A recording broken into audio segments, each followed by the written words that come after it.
हरि ओम आनंदम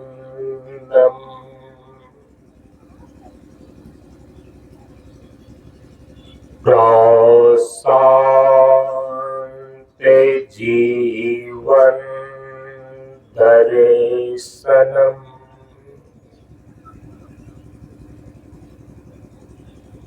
नमो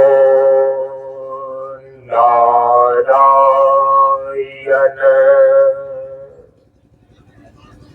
नारायणम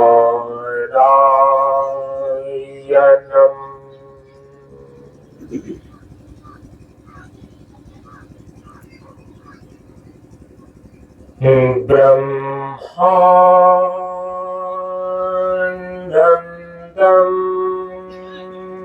परम सुखदम केवलम ज्ञानमूर्तिम्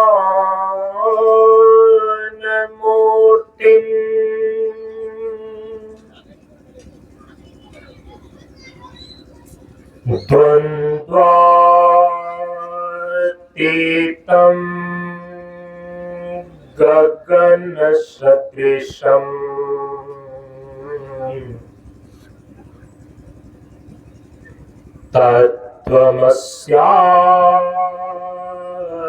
तत्त्वमस्यादिलक्ष्यम्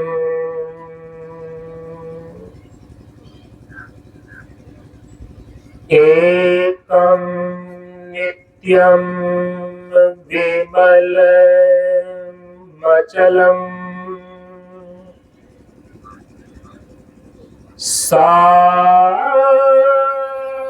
सर्वधि साक्षिभूतम्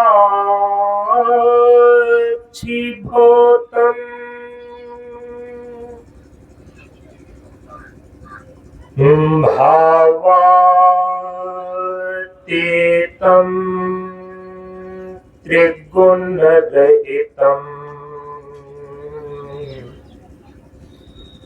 सद्गुरुं तं नमामि सद्गुरुं तं नमामि।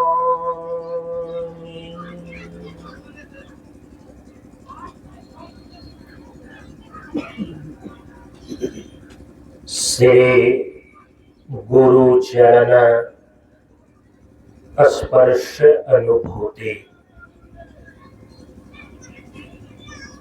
ज्ञान मार्ग सत्संग के सानिध्य में उपस्थित श्रद्धालु सत्संग प्रेमियों, ज्ञान बढ़े गुणवान के संगत, ध्यान बढ़े तपस्वी संग किन्हा, बुद्धि विवेक विचार बढ़े संत सन्यासी सुसज्जन तिन्हा। इसलिए ज्ञानी वेद है ज्ञान से, व्याधा वेद है तीर, सद्गुरु वेद है शब्द से, भींगे सकल शरीर। प्रेमियों, हम सभी लोग परम पूज्य गुरुदेव बाबा शांतानंद जी महाराज के द्वारा स्थापित मंच की श्रृंखलाओं में कटिहार जिला के अंतर्गत 72वां मंच बरारी मंच के इस बार 31वें वार्षिकोत्सव के रूप में 23, 24 और 25 दिसंबर को नियमित रूप से होने वाले वार्षिकी कार्यक्रम त्रिदिवसीय सत्संग के आज दूसरे दिन के सत्संग में हम सभी लोग उपस्थित हैं। इस दूसरे दिन के सत्संग में हम अपने विचारों को एक अनूठी कहानी के माध्यम से प्रारंभ कर रहे हैं।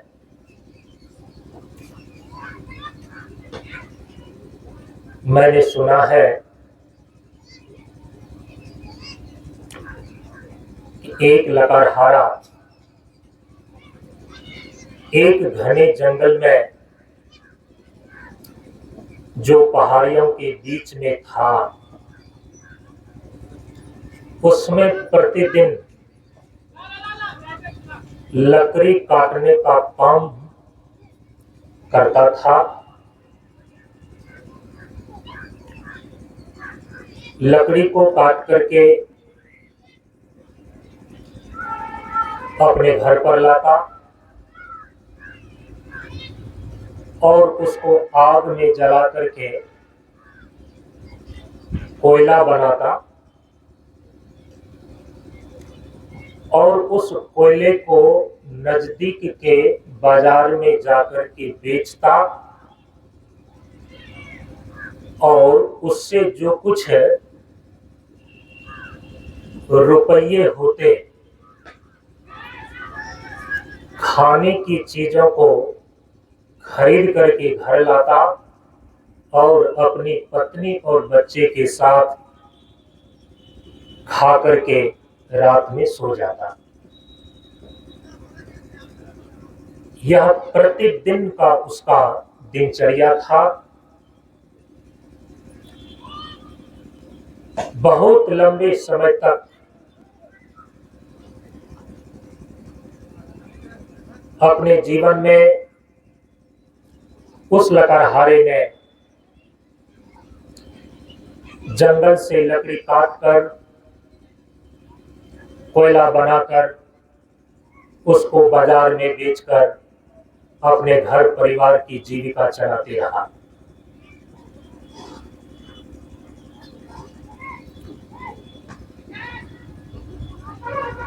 उसी जंगल के एक छोर पर एक महात्मा तपस्या कर रहे थे। लकड़हारे की इस कड़ी मेहनत को देखकर महात्मा के हृदय में दया आती है और एक दिन उस लकड़हारे को बुला करके उस महात्मा ने कहा कि मैं तुम्हें देख रहा हूं कि कई वर्षों से इस पहाड़ी के जंगलों में तुम लकड़ी काटने का काम कर रहे हो। प्रतिदिन सुबह में आता है, लकड़ी काट करके गट्ठर बनाकर शाम को अपने घर ले जाता है और फिर दूसरे दिन लकड़ी काटने के लिए आ जाता है।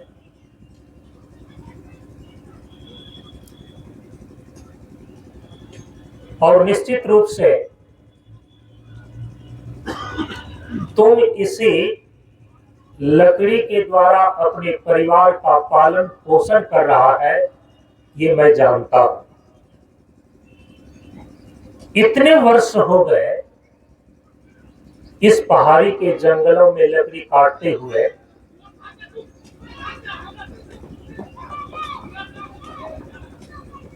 क्या इस पहाड़ी के उस पार तुम कभी गए हो? तो उस लकड़हारे ने कहा कि महाराज, इतना समय कहां मिल पाता है कि मैं इस पहाड़ी को पार करके मैं दूसरी तरफ जा सकूं। लकड़ी काटते काटते ही दोपहर हो जाता है और उसको बांधकर लकड़ी को घर ले जाते जाते संध्या हो जाती है। और प्रतिदिन चूंकि ऐसा ही करना पड़ता है, तो हमें कभी मौका ही नहीं मिला, समय ही नहीं मिला कि इस पहाड़ी के उस पार जा सके। महात्मा ने कहा कि देखो, कई वर्षों से तुम ये काम तो कर ही रहे हो, थोड़ा समय निकाल करके इस पहाड़ी के उस पार जाने का तुम प्रयास करो। उस लकड़हारा ने महात्मा के वचन पर विश्वास करके अगले दिन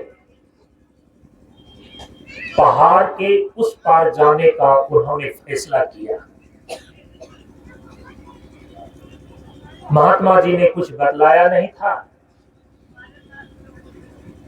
केवल लकड़हारे से ये कहा था, इस पहाड़ी के उस पार जाकर के देखो क्या है। लकड़हारा अगले दिन जिस पहाड़ी के नीचे लकड़ी काटने का काम करता था, वह उस पहाड़ को लांघ करके उस पार जाता है। और जब लकड़हारा उस पहाड़ी के उस पार जाता है, लकड़हारा ने देखा एक बहुत बड़ा कोयले का खदान पड़ा हुआ है। जो लकड़हारा वर्षों से लकड़ी काटने का, लकड़ी को काट कर गट्ठर बनाकर कंधे पर सिर पर ढोकर घर ले जाने का और फिर उस लकड़ी को आग में जलाकर कोयला बनाने का काम किया, आज उस लकड़हारे को उस पहाड़ी के पार बना बनाया कोयले का खदान मिल गया। अब लकड़हारा फुर्सत पा गया लकड़ी काटने से और लकड़ी को ढोने से। वह प्रतिदिन उस पहाड़ी के पार जाता और कोयले के खदान से कोयले को बोरी में बांध करके गधे के पीठ पर लाद करके घर ले आता और बाजार में बेच करके आराम से खाने पीने की चीजें खरीद करके जीवन व्यतीत करने लगा। पहले की अपेक्षा लकड़हारे का जीवन सुविधापूर्ण हो गया और पहले की अपेक्षा अपने परिवार के साथ वह सुखी जीवन व्यतीत करने लगा। कुछ दिन जब व्यतीत हो गया, उस कोयले के खदान से कोयले को बेचते बेचते तो धीरे धीरे वह लकड़हारा एक अच्छा खासा कोयले का व्यापारी बन गया, अधिक पैसा कमाने लगा,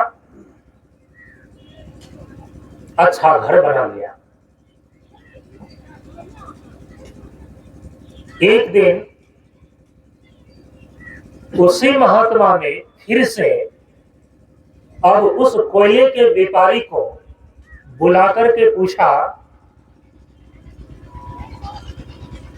कि तुमने जो मैंने कहा था कि इस पहाड़ी के उस पार जाओ, तो तुमने क्या देखा?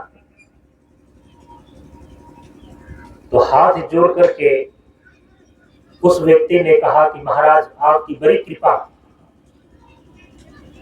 मैं जीवन भर बड़ी मेहनत से लकड़ी काटने का और कोयला बनाने का काम करता रहा, लेकिन आपकी बात मान करके जब मैं इस पहाड़ी के उस पार गया तो मुझे एक बहुत बड़ा कोयले का खदान मिल गया, और उसी दिन से मैं बना बनाया कोयला ले जाने लगा और कोयले का अच्छा व्यापार करने लगा। मेरा परिवार पहले की अपेक्षा सुखी हो गया है। महात्मा जी ने कहा, अय कोयले के व्यापारी, पहले तुम लकड़हारा था और अब बन गया है कोयले का बहुत बड़ा व्यापारी। जहां तुम कोयले का खदान देखा है और ये कोयला ढो रहा है, क्या वहां से सामने एक दूसरी पहाड़ी तुमको दिखाई देता है? उस कोयले के व्यापारी ने कहा कि महाराज, वहां से कुछ दूर पर एक दूसरी पहाड़ी दिखाई देता है। तो महात्मा जी ने कहा कि क्या तुमने कभी उस दूसरी पहाड़ी के पार जाने का प्रयास नहीं किया? तो उस कोयले के व्यापारी ने कहा कि महाराज, इस ओर तो कभी ध्यान ही नहीं गया। मैं तो कोयले के खदान से कोयला को ही ढोता रह गया और कभी सोचा ही नहीं कि दूसरी पहाड़ी के पार भी जाना है। महात्मा जी ने कहा कि दूसरी पहाड़ी के पार जाकर के देखो क्या होता है। अब उस कोयले के व्यापारी ने दूसरे दिन कोयले के खदान से कोयला को ढोने का काम नहीं किया, बल्कि जो दूसरी पहाड़ी थी उस दूसरी पहाड़ी को चढ़ करके उसने उसको पार किया। और जब दूसरी पहाड़ी को पार करता है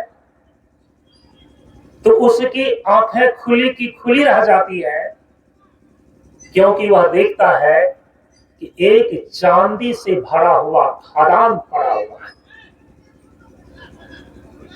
जिस व्यक्ति ने अपने जीवन में जीवन के अधिकांश वर्षों तक लकड़ी काटने का काम किया हो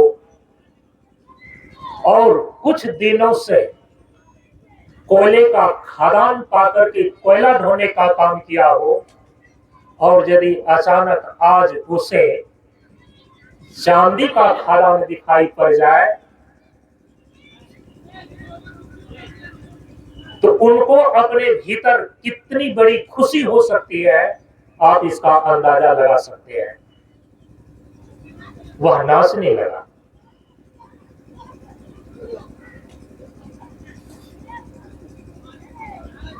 अब वह कोयला ढोने का काम छोड़ देता है, अब वह चांदी का व्यापार करने लगता है। और जिसको चांदी का खदान मिल गया हो, वह कितना धनवान हो सकता है, वह अपने क्षेत्र में कोयले के व्यापारी से चांदी का व्यापारी बन गया। खदान से चांदी को ले जाता और बड़े बड़े शहरों में जो चांदी से बनाने वाले,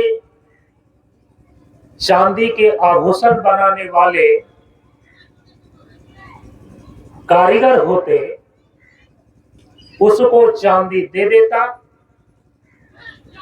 और बड़े रकम में उसको धन की प्राप्ति हो जाती। धीरे धीरे वह आदमी अपने गांव का सबसे बड़ा धनवान व्यक्ति बन गया।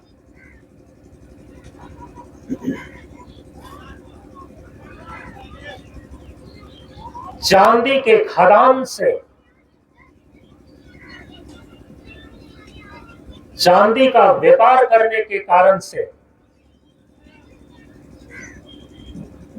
अपार मात्रा में धन इकट्ठा होने के कारण से जब वह अपने क्षेत्र में सबसे बड़ा धनवान व्यक्ति हो गया तो उनका जीवन अब ऐसो आराम से व्यतीत होने लगा।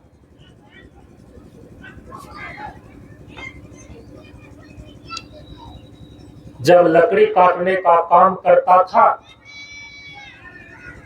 तो चाहे जाड़ा हो, गर्मी हो, बरसात हो, प्रतिदिन आना पड़ता था। महात्मा जी के मार्गदर्शन में पहली पहाड़ी के पार में जब कोयले का खदान मिल गया, अब तो वह गधा और खच्चरों के द्वारा सप्ताह में 2-3 दिन भी कोयले ढोने का काम कर लेता, उसी से उसका काम चल जाता था। लेकिन जब महात्मा जी के मार्गदर्शन में अब उसको चांदी का खदान मिल गया है तो चांदी को रोज रोज ढोने की आवश्यकता नहीं होती। महीने में एक आध बार आता और चांदी के खदान से चांदी को ले लेता और शहरों में जाकर के उसको बेच देता।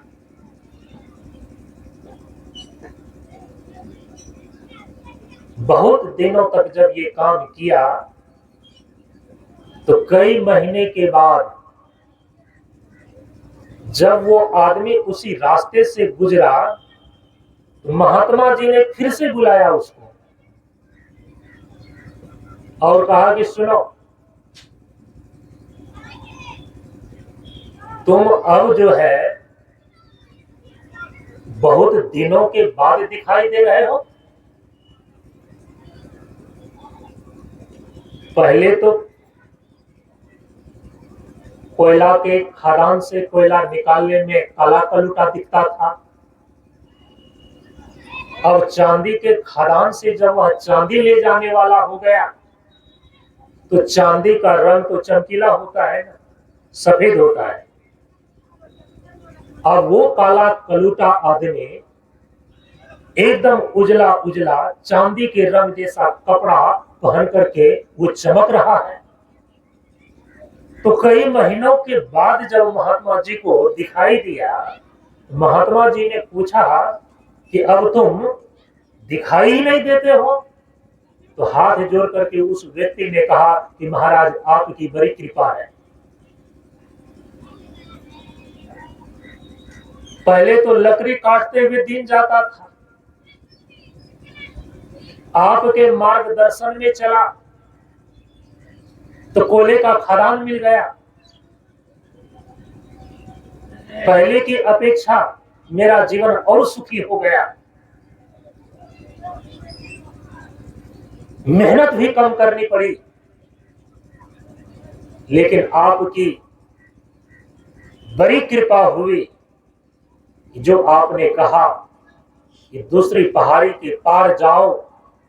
तो जब दूसरी पहाड़ी के पार गया तो मुझे चांदी का एक बहुत बड़ा खदान मिल गया। अब तो रोज रोज या सप्ताह में 2-3 दिन भी ये काम नहीं करना पड़ता। महीने में एक बार आ जाते हैं और चांदी को लेकर के शहरों में जाकर के बेच आते हैं। आपकी कृपा से जीवन जीने की सारी सुविधाएं अच्छा घर, अच्छा कपड़ा, अच्छा भोजन, हमें सब कुछ प्राप्त हो गया है। क्योंकि कभी कभी ही आना होता है, इसलिए बहुत दिनों के बाद मैं आया हूं। महात्मा जी ने कहा कि बैठो। चांदी की चमक से ही तुम्हारी आंखें ठहर गई है। जहां चांदी के खदान को देखे हो, क्या उससे दूर में कोई और पहाड़ी दिखाई देती है? उस व्यक्ति ने कहा कि हाँ महाराज, बहुत दूर में एक और तीसरी पहाड़ी दिखाई देती है। तो महात्मा जी ने कहा कि कभी तुमने उस तीसरी पहाड़ी के पार जाने को नहीं सोचा? तो उस व्यक्ति ने कहा कि महाराज, कोयला से महंगी चीजें जब चांदी मिल गई हो, तो कौन आगे सोच सकता है?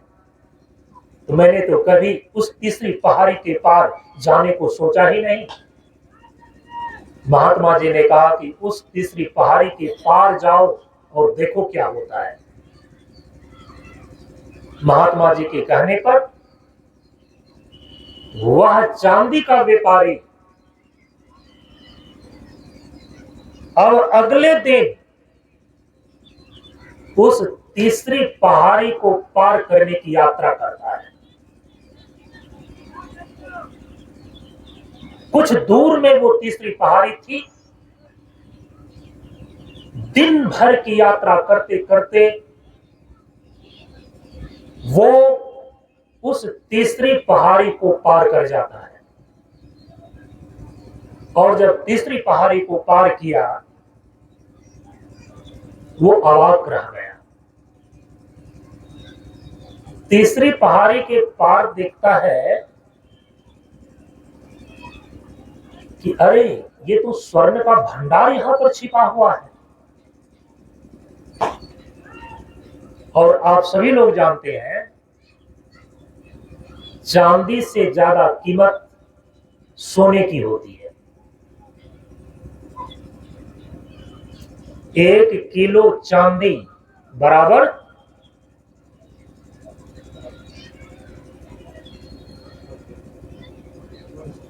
1 भर सोना। अब सोचिए, जिनको सोने का भंडार मिल गया हो, वो देखकर उसका मुंह खुला का खुला ही रह गया, अवाक रह गया कि अरे, मैंने कभी सोचा क्यों नहीं कि तीसरी पहाड़ी के पीछे भी कुछ होगा।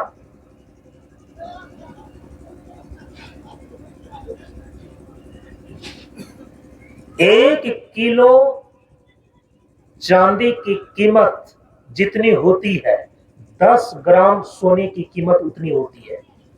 और जिनको स्वर्ण का भंडार मिल गया हो,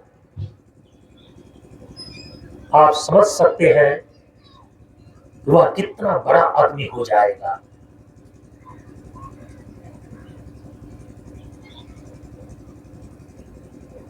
अब वह व्यक्ति सोने का व्यापारी बन गया। स्वर्ण की अंगूठी पहनने लगा। जो चांदी को लेने के लिए महीनों में एक आध बार जाता था, अब सोने को लेने के लिए वर्ष में एक बार जाने लगा। क्योंकि रोज रोज यदि सोने को ढोया जाए, तो आप समझ सकते हैं, लोगों को संदेह होगा, सरकार की भी नजरें होगी, इनकम टैक्स भरने पड़ेंगे। तो वर्ष में एक आध बार वो छिप करके जाता उस तीसरी पहाड़ी के पार, और पोटली में, बक्से में सोने को बांध करके ले आता, और महानगरों में जा जा करके जो बड़े बड़े व्यापारी होते, स्वर्णकार होते, उनके पास जाकर के सोना बेच देता। जो चांदी का व्यापारी था, और वह आदमी आज सोने का व्यापारी बन गया है। और जो सोने का व्यापारी होता है ना,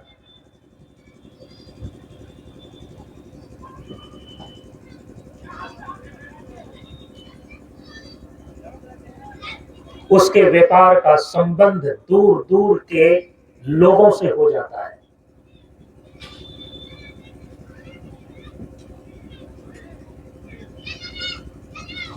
पहले अपने क्षेत्र का सबसे बड़ा धनी व्यक्ति बना था, अब वह अपने राज्य का सबसे बड़ा अमीर व्यक्ति बन गया, सोने का व्यापार करके। कई वर्ष के बाद हाथ में अंगूठी पहना हुआ और शरीर पर एक राजशाही वेशभूषा धारण किया हुआ ये व्यक्ति महात्मा जी को फिर से दिखाई देता है। महात्मा जी ने बुला करके पूछा, कहो क्या हालचाल है?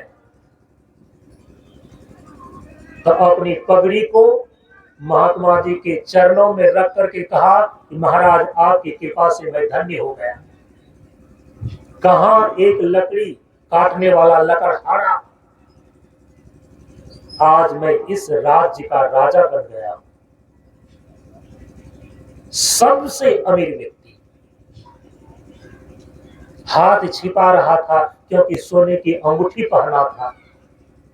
कोयले के खदान में वो काला कलूटा आदमी काम करने वाला आज हाथ में सोने की अंगूठी पहन करके, गले में सोने का हार पहन करके राजशाही वेश को धारण किया हुआ है, तो भीतर से सपचा रहा है महात्मा जी के पास। महात्मा जी ने कहा कि संकोच मत करो, तुमने किसी की चोरी थोड़ी की है, तुमने अपने जीवन में शुरू से मेहनत किया है और मेहनत का फल हमेशा मीठा होता है।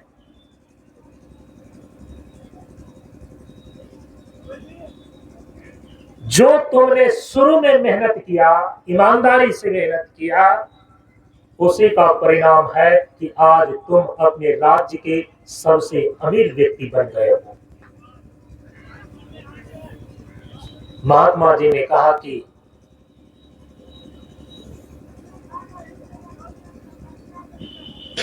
तीसरी पहाड़ी के पीछे कुछ और भी दिखाई देता है क्या जो तुम जाते हो? तो उस स्वर्ण के व्यापारी ने कहा, महाराज एक तो वर्ष में एक आध बार जाना होता है, बार बार तो नहीं जाते। लेकिन उस तीसरी पहाड़ी के पीछे बहुत दूर में धुंधला धुंधला कुछ दिखाई देता है। तो महात्मा जी ने कहा कि वो जो धुंधला धुंधला दिखाई देता है कुछ, वो दूर में चौथी पहाड़ी है। क्या उस चौथी पहाड़ी के पार जाने की तुम्हारी हिम्मत है? तो उस सोने के व्यापारी ने कहा कि महाराज अभी तक तो आपकी प्रेरणा से मैंने 3 पहाड़ी को पार किया है। बहुत दूर में धुंधली धुंधली सी जो चौथी पहाड़ी दिखाई देती है, यदि आप कहते हैं तो मैं उसको भी पार करने का प्रयास करूंगा। महात्मा जी ने कहा कि जाओ और उस चौथी पहाड़ी को पार करके देखो क्या है। अगले दिन वह सोने का खदान प्राप्त किया हुआ व्यक्ति आज चौथी पहाड़ी को पार करने की यात्रा प्रारंभ करता है, लेकिन बहुत दूर है। दिन भर चलते चलते थक जाता है, लेकिन पहाड़ी को पार नहीं कर पाता है। संध्या होती है, विश्राम करता है, रात भर गुजारने के बाद फिर सुबह से यात्रा प्रारंभ करता है और दूसरे दिन की संध्या में चौथी पहाड़ी के किनारे पहुंचता है। ध्यान से सुनिए, रात व्यतीत हो जाने के बाद तीसरे दिन की सुबह जब चौथी पहाड़ी पर वह चढ़ना प्रारंभ करता है तो चढ़ते चढ़ते दोपहर हो जाती है, सूरज ढलने को है, लेकिन दोपहर तक में वह व्यक्ति उस चौथी पहाड़ी के ऊपर चढ़ करके उसके पार चला जाता है और उस पार में उस व्यक्ति ने जो देखा, जीवन में उसने कभी देखा ही नहीं था। क्या देखा? एक बहुत बड़ा हीरे का खदान पड़ा हुआ है। हीरा देखा है आपने? डायमंड। और यदि आपने देखा भी होगा ना दुकानों में, तो हीरे के टुकड़े को आपने देखा होगा, हीरे के चूर्ण को देखा होगा, और जो बिल्कुल साबुत हीरा होता है, तो यदि साबुत हीरा मटर के आकार के बराबर हो तो आप जानते हैं उसकी कीमत कितनी है? परम पूज्य गुरुदेव की जब हम सभी लोग 75वीं जन्म जयंती, 75वीं वर्षगांठ सन 2023 ईस्वी में मना रहे थे, तो बाबा शांतानंद हीरक जयंती के रूप में हम सभी लोगों ने इस मंच की परंपरा में मनाया। आप सभी लोग जानते हैं सन 2023 ईस्वी में परम पूज्य गुरुदेव की 75वीं वर्षगांठ हम सभी लोगों ने हीरक जयंती डायमंड जुबली के रूप में मनाया। तो उस समय सभी लोगों का विचार हुआ कि गुरुदेव की हीरक जयंती है, तो वस्तु के रूप में, उपहार के रूप में गुरुदेव के श्री चरणों में तो हीरा का अर्पण होना चाहिए। पादुका पूजा हम लोग करते हैं ना, तो पादुका पूजा करने में जो है षोडश उपचार के दरमियान में तो आभूषण भी चढ़ाए जाते हैं। तो विचार हुआ कि आभूषण के रूप में परम पूज्य गुरुदेव के चरणों में हीरे की अंगूठी अर्पित की जाए। तो मुझे पहले से भी मालूम था कि हीरा तो बहुत महंगा होता है और हम सभी लोगों की जो आर्थिक स्थिति है उसके अनुसार से तो हीरा का बहुत बड़ा आकार तो नहीं ले सकता था। तो गया मैं हीरा देखने के लिए।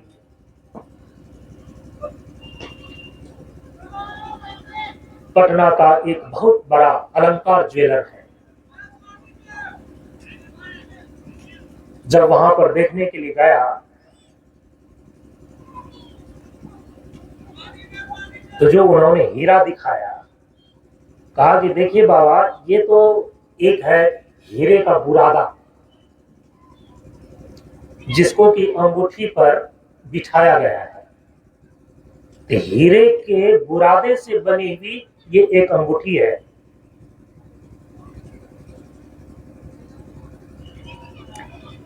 एक दूसरी अंगूठी उसने दिखाया, कहा कि ये हीरे के चूर्ण, हीरे के टुकड़े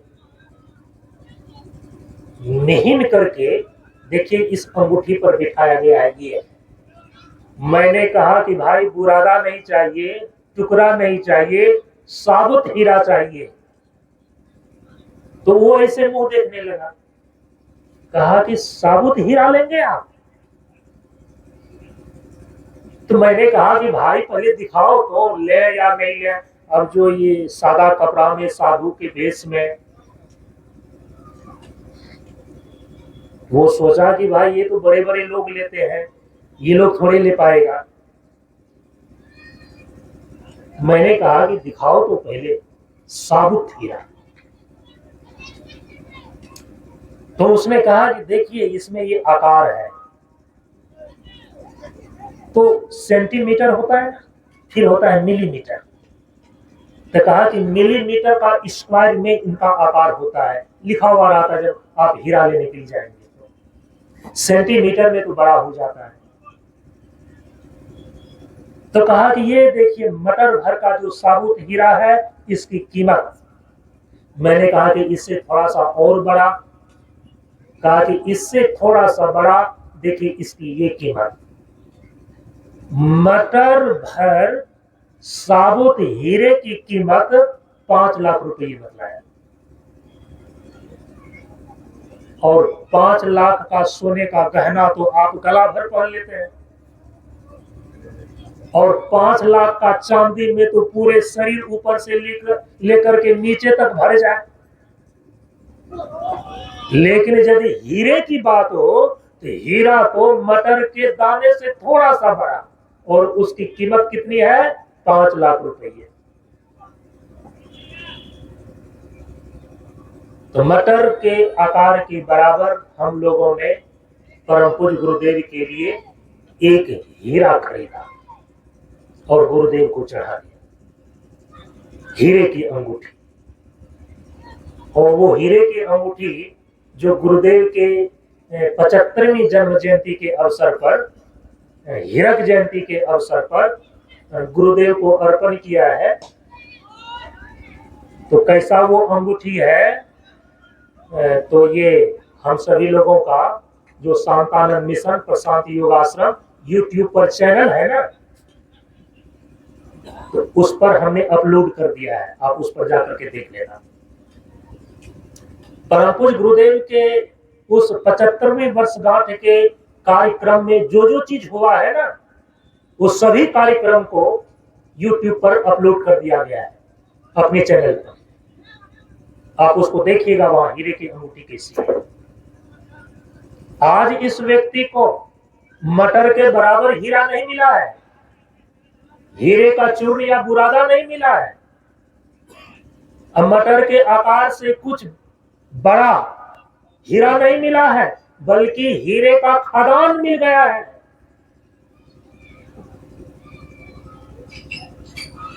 लकड़ी काटने वाला व्यक्ति, लकड़हारा, जिसने हजार और लाख रुपये नहीं देखे थे, उस धातु की कीमत जो कि मटर के बराबर, जिस धातु की कीमत 5 लाख रुपये है, और उसी का बहुत बड़ा भंडार उसको दिख जाए, तो कहा कि उसने वो चीज देख लिया कि जो कि जीवन में अभी तक नहीं देखा था। और आप सभी लोगों को मालूम है कि इस दुनिया का जो सबसे बड़ा व्यापारी होता है, किस चीज का व्यापारी होता है? हीरे का व्यापारी होता है, क्योंकि धातुओं में हीरा सबसे कीमती है। हाँ, उससे भी कीमती कोहिनूर है, लेकिन कोहिनूर सबको रखने का अंतरराष्ट्रीय ही अधिकार नहीं है, ध्यान रखना यार।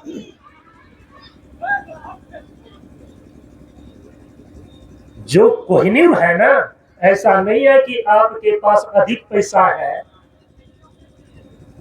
तो सबसे कीमती धातुओं में, रत्नों में जो कोहिनूर है उसको आप रख सकेंगे।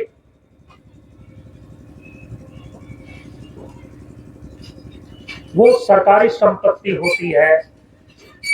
आपने सुना होगा कि जो पूरी दुनिया के बादशाह होते हैं, केवल उनके ताज में ही हीरे और कहनूर लगाए जाते हैं।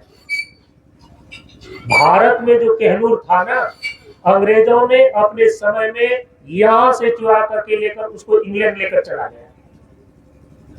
तो इंग्लैंड की जो महारानी है, उसके ताज में जो कहनूर लगा हुआ है, वो भारत का ही है, ये सभी लोग जानते हैं। उसको वापस लाने की प्रक्रिया चल रही है। तो जो रत्नों में सबसे अधिक कीमती कोहिनूर है, वो कोई व्यक्ति अपना व्यक्तिगत संपत्ति नहीं बना सकता, वह राष्ट्रीय और अंतर्राष्ट्रीय संपदा होती है। लेकिन हीरे के व्यापारी तो होते हैं। जितने चीजों का व्यापार चलता है, जितने चीजों का, लेकिन उन सभी व्यापारों में हीरे का व्यापार सबसे महंगी व्यापार माना जाता है, क्योंकि लेन देन की वस्तुओं में सोने चांदी से भी ज्यादा कीमती जो वस्तु है वो हीरा है। आज इस व्यक्ति को हीरे का खदान महात्मा जी के मार्गदर्शन में चलने के कारण से प्राप्त हो गया है।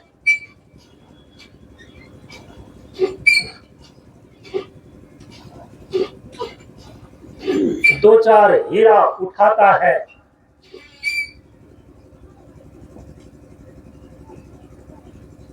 अपने पॉकेट में रखता है, महात्मा जी के पास वो वापस लौटता है तो 3 दिन के बाद पहुंचता है, क्योंकि 3 दिन लगा था जाने में। चौथी पहाड़ी के पार उसे हीरा का खदान मिला है।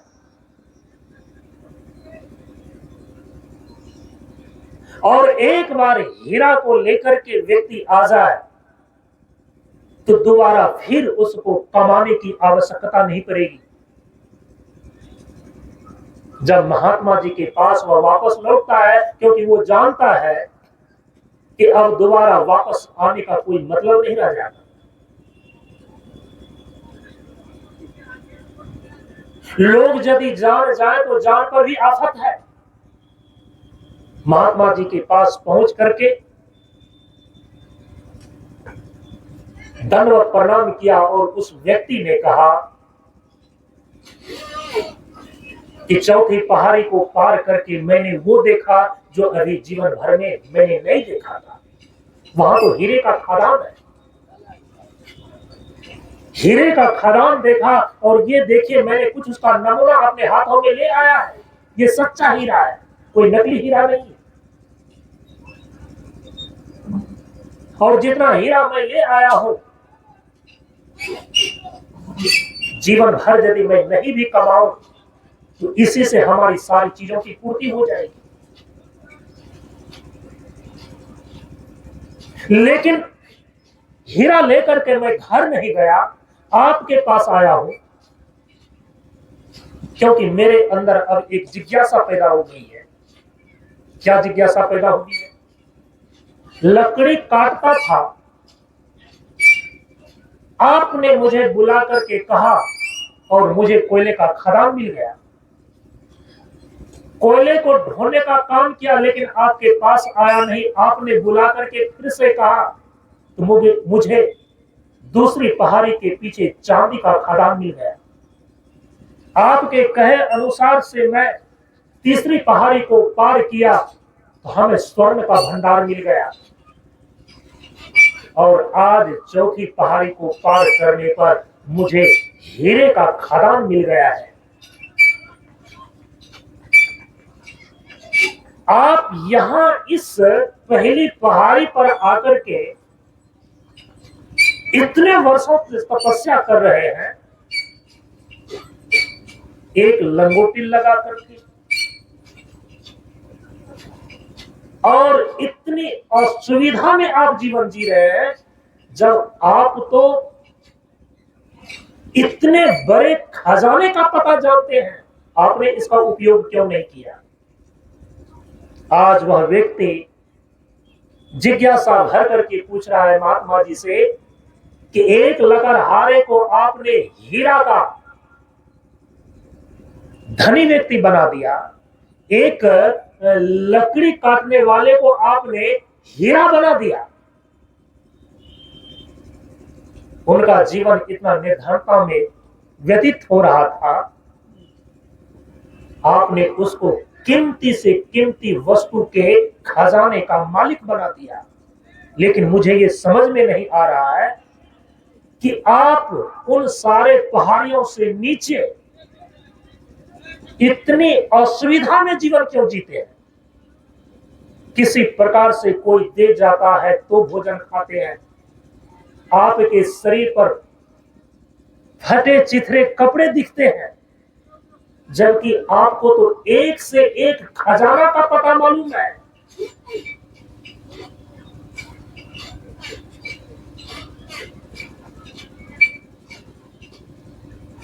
जानते हैं महात्मा ने क्या कहा? और थोड़ा सा आप लोग भी अपना दिल थाम लीजिएगा। उस महात्मा ने उस हीरा प्राप्त करने वाले व्यक्ति से कहा कि देखो, मुझे जो खजाना मिला हुआ है उस खजाना का पता तुम मालूम करना चाहते हो? उसका पता चाहिए तुम्हें क्या? जो खजाना हमको मिला हुआ है,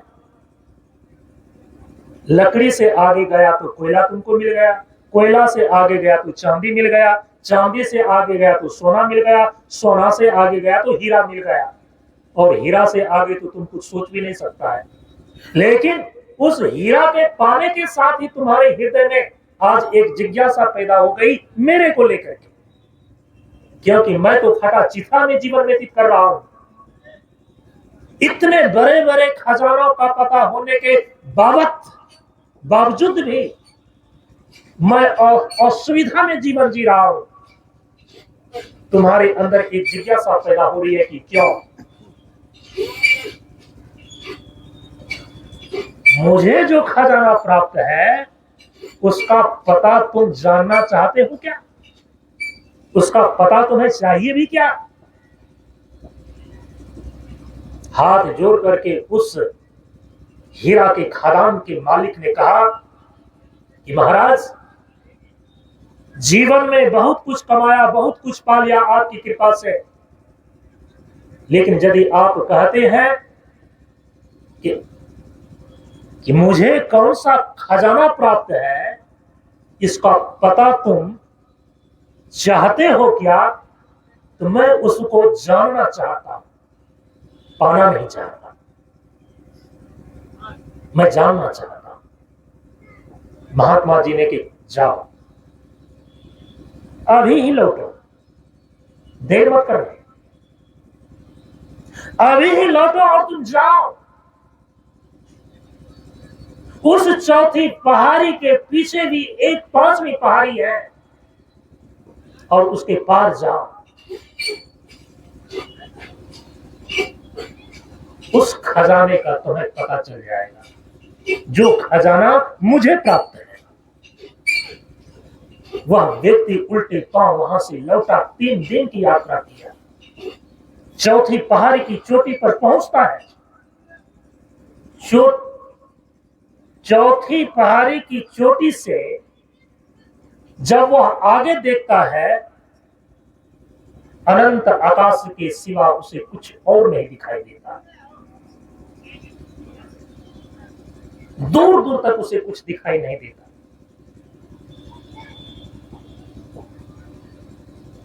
एक गहन शून्यता, एक अनंतता। कहानी कहती है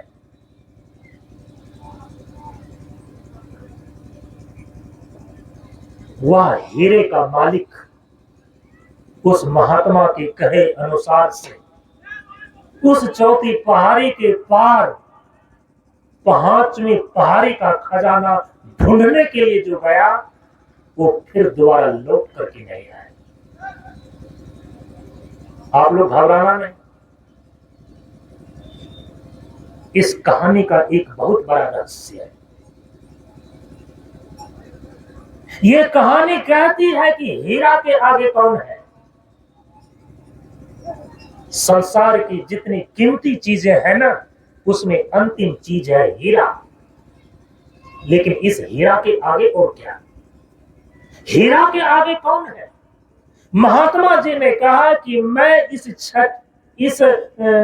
फटे चिथड़े वस्त्रों में रहकर जीवन व्यतीत कर, एक वक्त भिक्षाटन करके खाकर, लेकिन जिस खजाने का मालिक बन करके मैं बैठा हूं, यदि उस खजाने का पता तुम लगाना चाहते हो, उसको देखना चाहते हो, जाना चाहते हो, पाना चाहते हो, तो चौथी पहाड़ी के आगे तुम जाओ। हीरे के खदान के आगे जाओ। महात्मा के मार्गदर्शन में वह व्यक्ति हीरे के खदान के आगे जो गया, वह फिर दोबारा लौटकर आज तक वापस नहीं आया। कहानी बस इतनी ही है। क्या है चौथी पहाड़ी के बाद?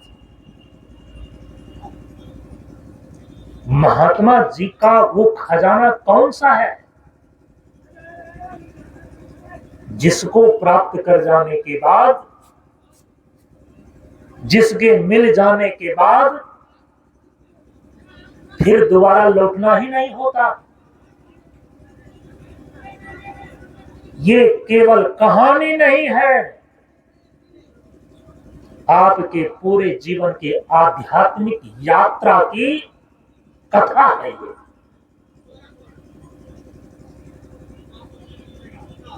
भगवान श्री कृष्ण ने अर्जुन को समझाया है गीता में, अरे अर्जुन, यत् गत्वा न निवर्तन्ते तद्धाम परमं मम।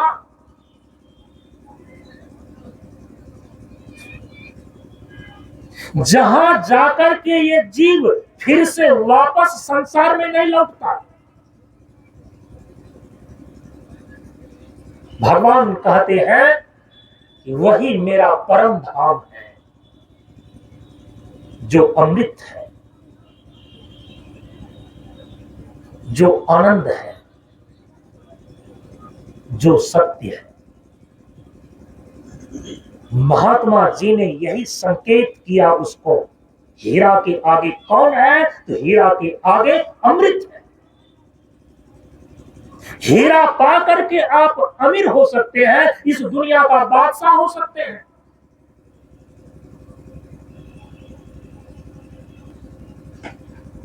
लेकिन जो सही बादशाहत है, जो सही शहंशाहत है, वो केवल हीरे का ताज पहन करके, हीरे का मुकुट पहन करके जो बादशाहत होती है, उससे आगे की बादशाहत है। चाह गई, चिंता गई, मनवा बेपरवाह, जाको कछु न चाहिए, सोई शहंशाह।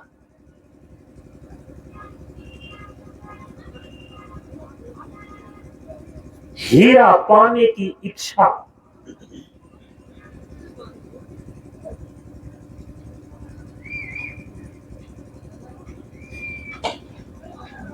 जहां पर इच्छा ही नहीं रह जाती है, पाने के लिए कुछ शेष ही नहीं रह जाता। चाह गई, चिंता गई, मनवा बेपरवाह, जाको कछु न चाहिए, सोई शहंशाह। हीरा के आगे कौन है? तो हीरा के आगे है अमृत।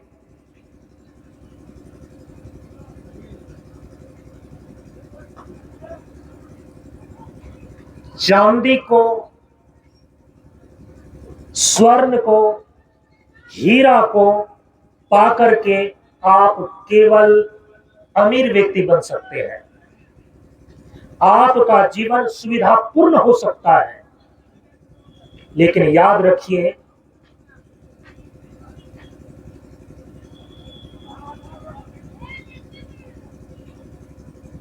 आप अमृत को उपलब्ध नहीं हो सकते। अमृत का मतलब क्या होता है? जोर मृत बराबर अमृत। माने नहीं, मृत माने मरना।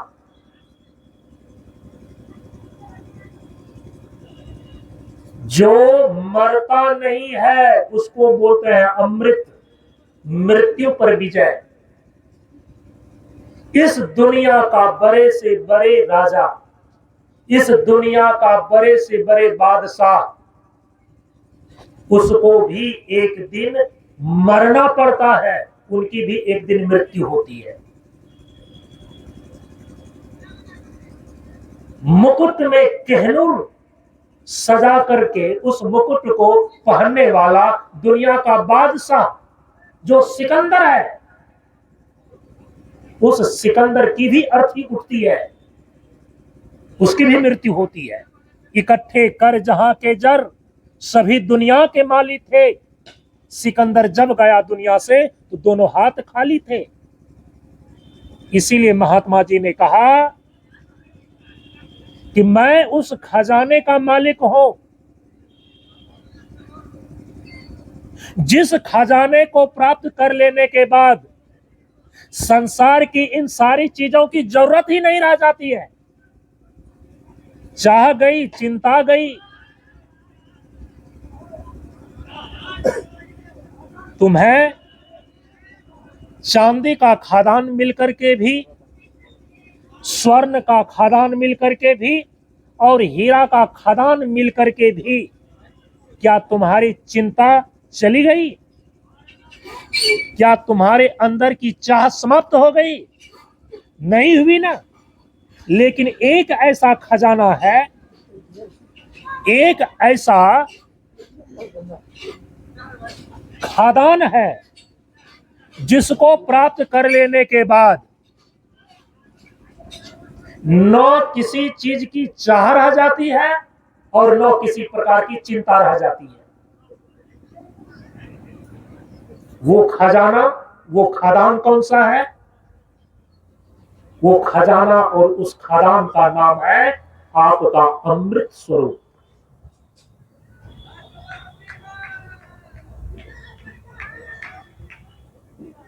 जो अपने अमृत स्वरूप का, आनंद स्वरूप का प्राप्ति कर लेता है,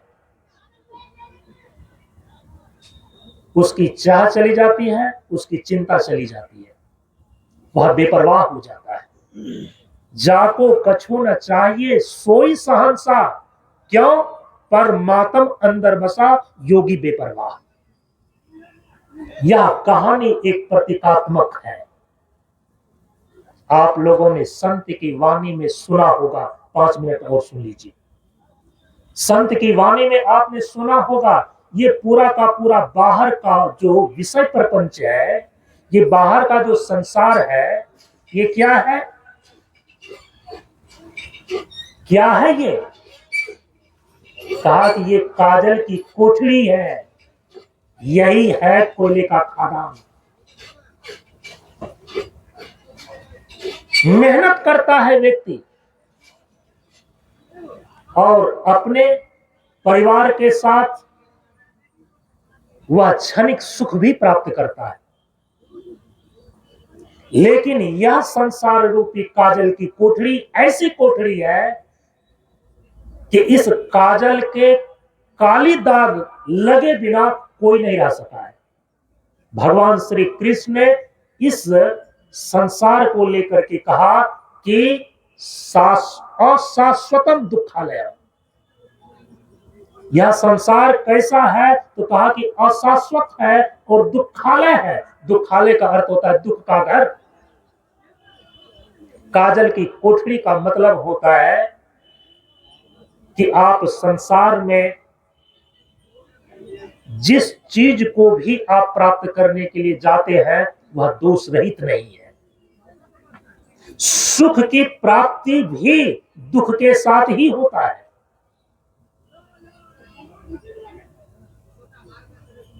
बाहर संसार ये काजल की कोठरी कोयले की खादान है। महात्मा जी ने कहा कि उस 5वीं पहाड़ी पर जाओ और फिर देखो क्या है। महात्मा जी ने कहा कि वहां जाकर के तुम्हें पता चलेगा मेरा जो खजाना है, मेरा जो खादान है। और वह व्यक्ति जाता है तो फिर दोबारा वापस वहां से लौटा नहीं, मुक्त हो गया वो। यत गत्वा न निवर्तन्ते, जहां जाकर के फिर दोबारा इस संसार के झंझट में लौटता ही नहीं। आप क्या समझते हैं कि जब तक आपका इस संसार में आवागमन होते रहेगा, आप कुछ भी व्यवस्था कर लें, किसी भी चीज को प्राप्त कर लें, क्या आप चिंता मुक्त हो जाएंगे? राजा महाराजा नहीं हुआ है तो आप क्या होंगे? जब तक आप इस संसार के बंधन से बंधे हुए हैं, स्वर्ग की व्यवस्था भी आपको चिंता मुक्त नहीं कर सकती। इसीलिए कहा कि आवागमन सम नहीं दुख दूजा। गोस्वामी तुलसीदास जी महाराज ने कहा कि जन्मत मरत दुसह दुख होई। जब तक यह जीव शरीर और संसार के बंधन से बंधा हुआ है, तब तक यह कभी भी किसी भी व्यवस्था से अपने को चिंता मुक्त नहीं कर सकता, अपने को पूर्ण रूप में सुखी नहीं कर सकता। जहां जाने के बाद यह जीव फिर से संसार में दोबारा लौट करके नहीं आता, इसके बंधन में, इसके संसरण में नहीं पड़ता, हम उसको बोलते हैं मुक्त अवस्था। यत गत्वा न निवर्तन्ते, वहां तक आप कैसे पहुंचेंगे? लकड़हारा कैसे पहुंचा वहां पर? महात्मा जी ने परोक्ष रूप से उनको जो मार्गदर्शन दिया, उसका रहस्य क्या है? पहले मिला कोयले का खदान, इसके बाद मिला चांदी का खदान, इसके बाद मिला स्वर्ण का खदान, और इसके बाद मिला हीरे का खदान। और हीरे के खदान को पार करके महात्मा जी को जो खजाना प्राप्त था, उस खजाना को प्राप्त करने के लिए जब गया तो फिर वह दोबारा लौट करके वापस नहीं आया, मुक्त हो गया। दुनिया की सारी झंझटें ही, अड़चनें ही समाप्त हो गई। क्या है ये कोयले का खदान? ये जो संसार का विषय प्रपंच है ना, ये संसार जो काजल की कोठरी है ना, ये संसार जो अशाश्वत और दुखालय है ना, इसी को कहा गया है कोयले की खदान। क्या आप यहीं तक अपने जीवन को सीमित करके, कुछ सुख सुविधाओं को प्राप्त करके ही रह जाना चाहते हैं, कि आप आगे भी बढ़ना चाहते हैं? तो महात्मा जी ने कहा कि आगे बढ़ो और इसे कीमती चीज मिलेगा। क्या आप जानते हैं कि सुख और शांति का स्रोत कहीं बाहर नहीं है, और सुख शांति का स्रोत आपके अंदर है? यही तो जीवन का रहस्य है। जिसको आप बाहर ढूंढते हैं ना, वो आपके अंदर है। परम पूज्य गुरुदेव क्या उपदेश में निर्देश कर रहे हैं कि अंतर्मुखी आनंद है, और आनंद अंतर्मुखी, और उसी आनंद का प्रक्षालित रूप जो सुख है, उस सुख को हम कहां ढूंढते हैं? संसार के विषयों में। लेकिन उस सुख का खजाना, उस आनंद का स्रोत है कहां पर? आपके भीतर। और ढूंढ रहे कहां? आप बाहर। इसीलिए मेहनत ज्यादा है और प्राप्ति कम है। लकड़हारा लकड़ी काटने का मेहनत ज्यादा करता था, सुविधा उनको कम प्राप्त होती थी, सुख उनको कम प्राप्त होती थी। महात्मा जी ने विधि बतलाई। जैसे जैसे वो आगे बढ़ते गया, तो आप देखें इस कहानी के माध्यम से कि उस लकड़हारे की मेहनत कम हुई और जीवन ज्यादा सुखी होते चला गया। बाहर संसार जो काजल की कोठरी है ना, यही है कोयले का खदान। परम पूज्य गुरुदेव कहते हैं इस कहानी के माध्यम से कि यदि तुम ज्यादा सुखी होना चाहते हो, यदि तुम आनंद को प्राप्त करना चाहते हो, तो तुम इसके भीतर चलो, इसको पार करो। और जो कोई संसार से अपनी चेतना को मोड़ करके, समेट करके अपने शरीर तक ले आता है ना, खुद ही को कर पसंद इतना, खुद ही को कर बुलंद इतना कि हर तस्वीर से आला खुदा बंदे से ये पूछे, बता तेरी राजा क्या है। इस शरीर पर आपकी चेतना का सिमटाव हो जाना,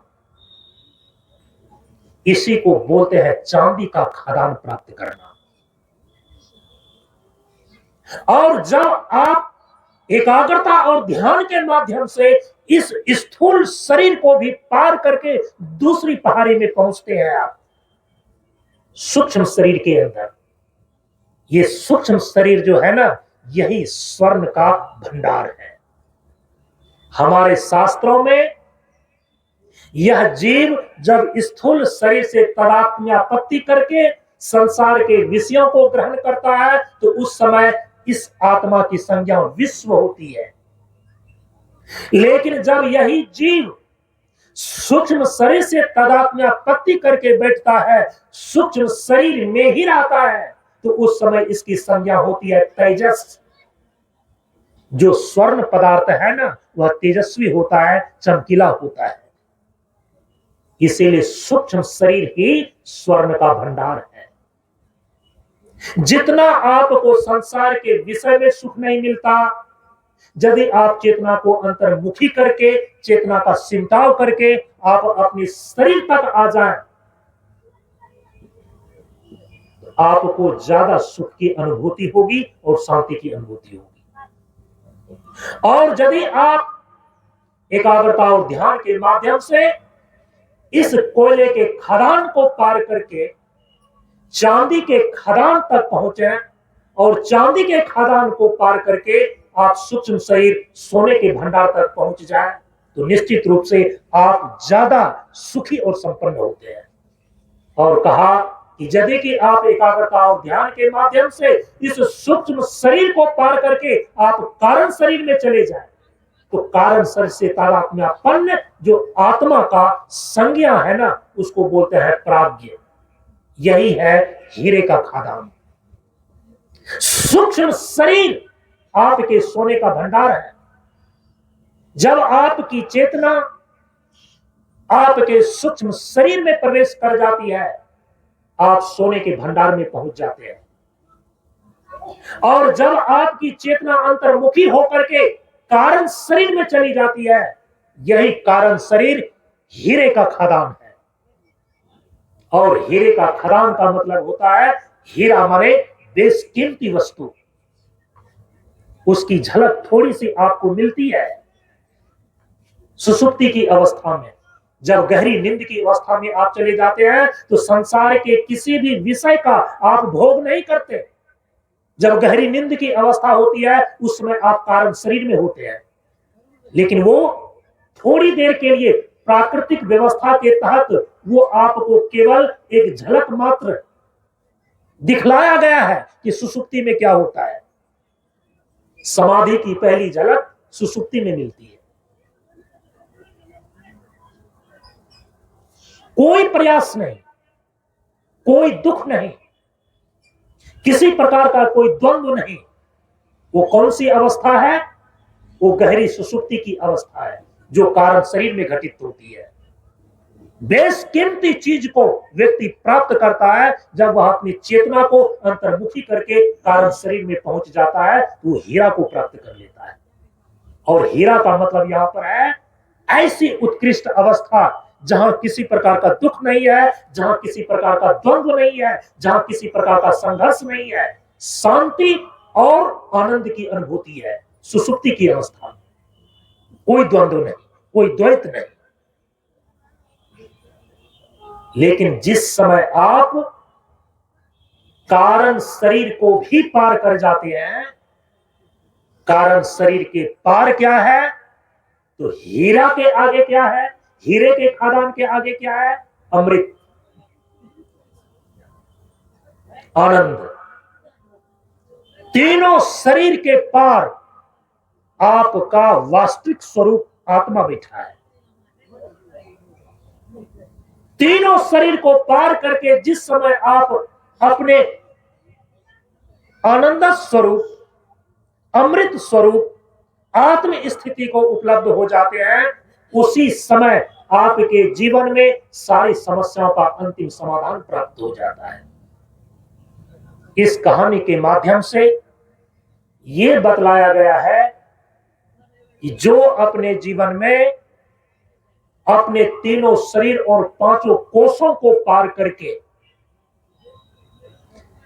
आत्म स्वरूप की अवस्थिति प्राप्त कर लेता है, जो आत्म स्वरूप अमृत है, जो आत्म स्वरूप आनंद है, जो आत्म स्वरूप सत्य है, इसकी उपलब्धि हो जाने के बाद यत गत्वा न निवर्तन्ते, वह जीव फिर इस मृत्यु और जन्म मरण के चक्र में दोबारा वापस नहीं लौटता है, सदा के लिए मुक्त हो जाता है। यह है अमृत की प्राप्ति। तो परम पूज्य गुरुदेव कहते हैं कि शून्य बराबर सत्य है, निराकार में आप। जो सत स्वरूप है ना, जो चित स्वरूप है ना, जो आनंद स्वरूप है ना, उसकी प्राप्ति होती है कब? जब इन सारे चीजों को पार करके आप जाते हैं, एक शून्यता की स्थिति जब आपके अंदर घटित होती है। चाह गई, चिंता गई, मनवा बेपरवाह, जाको कछु न चाहिए, सोई सांसा। शून्य की भूमि पर ही आपके अमृत और आनंद स्वरूप की अनुभूति होती है। उसके पहले आप थोड़ी थोड़ी सी सुख सुविधाओं को प्राप्त करके ही अपने जीवन को अटकाए रहते हैं, अपने जीवन को भटकाए रहते हैं। जिस प्रकार से वह लकड़हारा कोयला के खदान को प्राप्त किया तो वहीं अटक गया, वो तो महात्मा जी ने प्रेरित किया तो आगे बढ़ा। चांदी का खदान मिल गया तो फिर उसी में अटक गया। महात्मा जी ने फिर उसको प्रेरित किया तो आगे स्वर्ण का भंडार मिला, और उस स्वर्ण का भंडार के आगे वो कुछ देखा ही नहीं, वहीं पर अटक गया। महात्मा जी ने फिर प्रेरित किया तो आगे गया तो हीरे का खदान मिल गया। अब तो उसने सोचा कि जीवन में जो चीज नहीं देखा वो हमें मिल गया, इसके आगे क्या हो सकता है। महात्मा जी ने कहा कि उसके आगे भी एक ऐसा खजाना है जिस खजाना को प्राप्त कर लेने के बाद और कुछ भी पाने के लिए शेष नहीं रह जाता है। तो मेरा जो खजाना है, जो मुझे खजाना प्राप्त है, उसका पता करना चाहते हो तो फिर तुम पांचवी पहाड़ी के पार जाओ, और पांचवी पहाड़ी के पार जाने के बाद वह फिर दोबारा वापस लौट करके नहीं आया, माने वो मुक्त हो गया। किसी चीज को पाने की चाह ही नहीं रह गई। ये है शून्य बराबर सत्य है, निराकार में आप। जब आप इच्छा रहित हो जाते हैं, चिंता रहित हो जाते हैं, वासना रहित हो जाते हैं, ऐसी शून्य की भूमि पर आपको अमृत की उपलब्धि होती है, आपको आनंद की उपलब्धि होती है। इन्हीं शब्दों के साथ गुरुदेव के श्री चरणों में नमन करते हुए मैं अपनी वाणी को विराम देता हूं। शेष चर्चा है कल के सत्संग में।